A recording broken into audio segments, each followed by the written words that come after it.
On the last day of 2025, it makes good sense to fill out a report card for our Prime Minister Anthony Albanese, giving an evaluation of his performance over the year that is just now slipping away.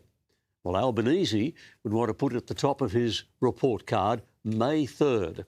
That's the day he won a landslide election, returned to power with such a big score on his report card, 94 seats in the House of Representatives.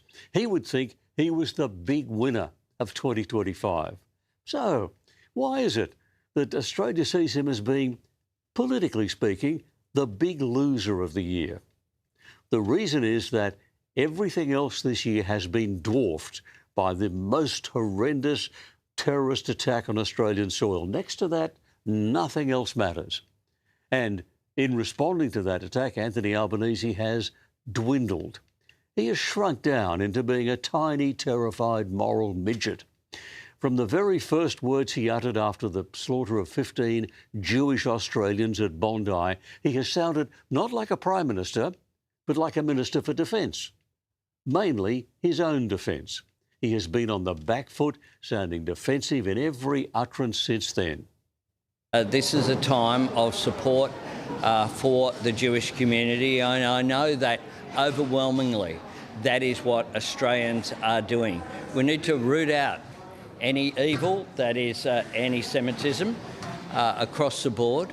My government's committed to do that. I know that the Minns government is committed to do that, and I think across the board that's what Australians want to see.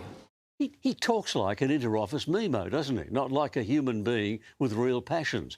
Clearly for Anthony Albanese, there's only one thing that matters, namely that he doesn't get the blame. The very thought of a federal national royal commission into anti-Semitism and radical Islamic terrorism makes Albanese break out in a cold sweat. He has commissioned former ASIO boss Dennis Richardson to conduct a fast, limited review into law enforcement and intelligence agencies. And the brief for that review does not mention the word anti-Semitism, not once. Richardson is not allowed to look at anti-Semitism. That is forbidden by Albanese's terms of reference. And why? Why this refusal to properly examine anti-Semitism in Australia and the response of every level of government to anti-Semitism? Because Albanese is terrified it would expose his own abject level of failure.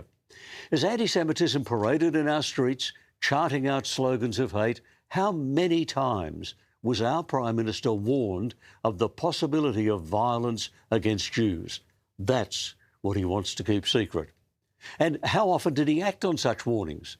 The optics, as they say in politics, are terrible. He appears to have completely failed the Jewish community. After the ugly display of vicious hatred of Jews on the steps of the Sydney Opera House in October 9th, 2023, how many people were arrested? Oh, that's right, none. How many were charged? None. What did Albanese do? Nothing much. He stayed on the campaign trail. He failed to call an immediate meeting of the National Security Council. He failed to recall Parliament. He failed to strengthen laws to stop such hate on our streets. In short, he just failed.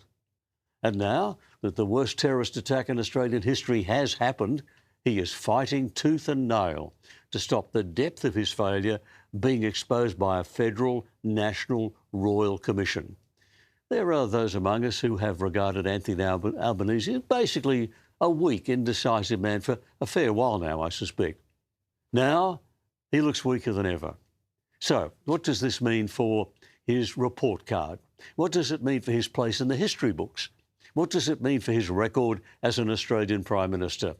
The answer is that this weakness, this failure, wipes out everything else. It's unlike any other tragedy in Australian history. What happened on December 14th is unlike Port Arthur. There was no possibility of the Port Arthur mass shooting being on anyone's radar 2 years before it happened. That couldn't have been the case. Same is true of floods and bushfires. No 2-year warning given. But Anthony Albanese was given a 2-year warning of the slaughter of Jews at Bondi, and he ignored that warning. In October of 2023, he knew there were radical Islamists on the streets celebrating the killing of 1,200 Jews by Hamas, celebrating the rape and butchery of Jewish women, celebrating the kidnapping of 251 Jewish hostages.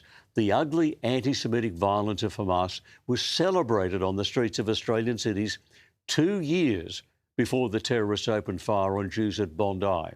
And during that entire intervening 2-year period, Anthony Albanese was warned repeatedly by Jewish leaders that the hatred and the persecution was becoming steadily more intense.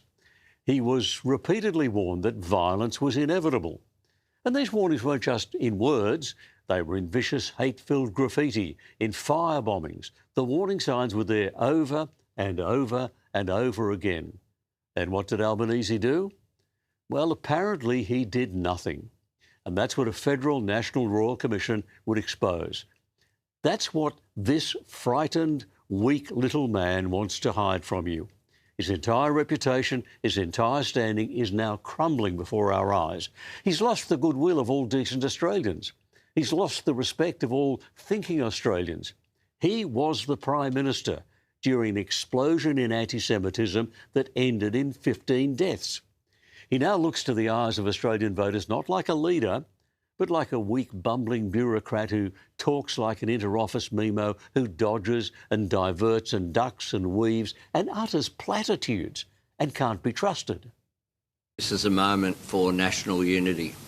This is a moment for Australians to come together. That's precisely what we will be doing. So, what is the final mark on Anthony Albanese's report card for 2025? It is a single letter of the alphabet, the letter F for failed.